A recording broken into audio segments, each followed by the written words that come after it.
future. So there's got to be an understanding of how time can actually help us move mountains if we're working with time. We're not waiting for time. We're working with it. So let me just close then with a story that I think gives you an example of that. We just mentioned that, in fact, I was not favored to win my race in Chicago, 7-person field. We had to devote all our resources very narrowly. We didn't have a lot of money, despite all the wonderful checks that came from this tent. So we had to just run television ads in those last 2 weeks, just in Chicago. And lo and behold, in a 7-person race, we get 52% of the vote, and we win by 30 points. And everybody's shocked, and nobody's more shocked than I am.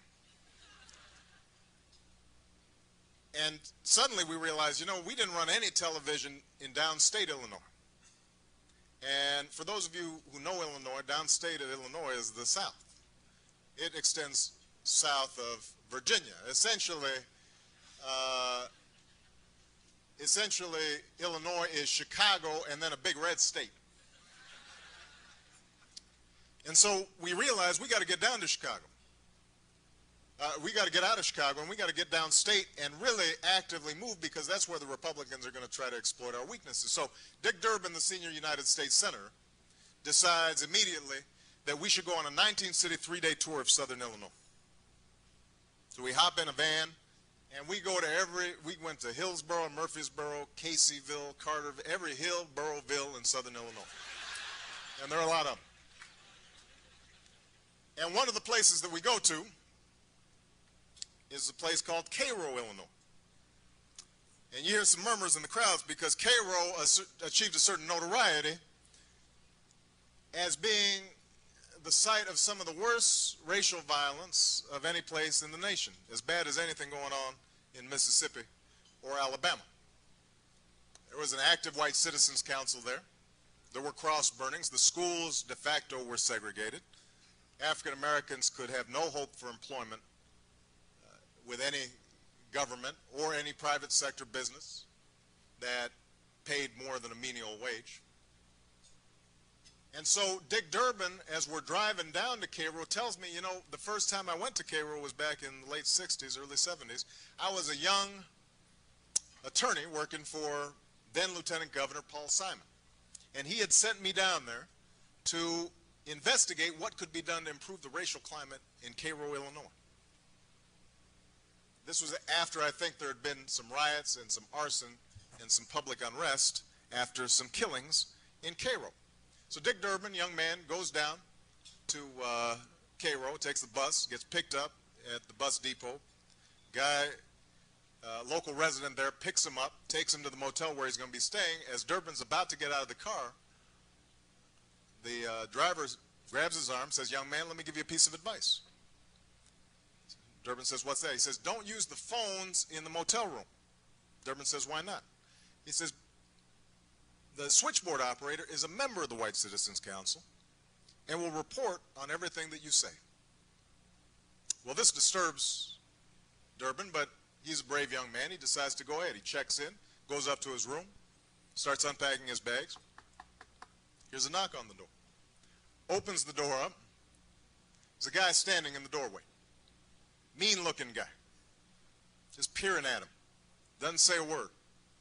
Finally spits and says, "What the hell are you doing here?" And walks away. And now Durbin's really feeling nervous. And so am I, because we're pulling into Cairo as he's telling me this story.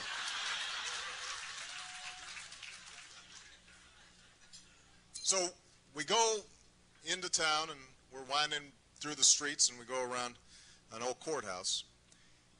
And suddenly we come upon a big parking lot. And there are about 300 people gathered there. And as we get closer, we see that they're all of an age in which they might have been active participants in what was taking place 20, 30 years ago. And then as we get closer still, we notice actually the crowd is about a third black and about 2/3 white. And we get closer still and we see they're all wearing these little blue buttons. And we look and the buttons say, Obama for U.S. Senate. And we get out of the van and they start handing us barbecue and asking for autographs and taking pictures. Everybody's smiling and waving. And Durbin and I look at each other and we knew what the other person was thinking. If he had told Durbin the first time he went to Cairo that 30 years hence, he, the son of Lithuanian immigrants, born into near poverty, almost orphaned as a teenager, would return to Cairo, Illinois as the senior United States Senator from the great state of Illinois. And that he'd have told a black guy, born in Hawaii, with a father from Kenya and a mother from Kansas, named Barack Obama, and that he would be the Democratic nominee to be the junior senator from the land of Lincoln, nobody would have believed it. It would have been unimaginable, and yet it was happening. Which reminds us of what Dr. King once said. He said, the arc of the moral universe is long, but it bends towards justice. The arc of the moral universe is long, but it bends towards justice. But it doesn't bend on its own. It bends because each of us, Charles Hamilton Houston, and then Thurgood Marshall, and then John Lewis, and then all of you, put your hand on the arc. And you bend it in the direction of justice. That's our task. That's what we must do. And if we do what we must do, then I'm confident that, in fact, that arc will keep on bending in the right direction. Thank you, everybody. I appreciate it.